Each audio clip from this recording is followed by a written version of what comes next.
Videoni ko'rayotgan har bitta odamga pul tushadi. Har bittasiga.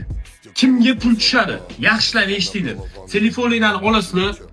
Mana bu yerda Doniyor akkauntimga tegida silka turibdi. Silkani ustiga bosdinglar. Bosganingizdan keyin start berish tugmasi chiqyapti. Bunga bosasizlar. Ovoz berish degan bor. Ovoz berishni bosdinglar, nomer kirgizasizlar. Nomer kirgizganingizdan keyin sizlarga SMS kod boradi. SMS kodni mana shu kirgizasizlar. Bu birinchisi.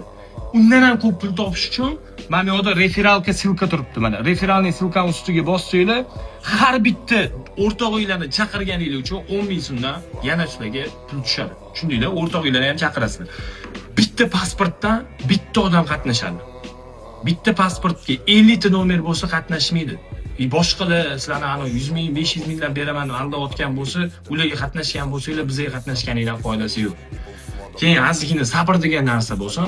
Nimaga shuncha odamga pul tushyapti-da mana? Ko'ryapsizlar, bugunning o'zida mana qancha odamga pul tushyapti bugunning ichida. Lekin rahmat degan narsa yo'q. Shuncha odamga pul tashishingizda rahmat yo'q.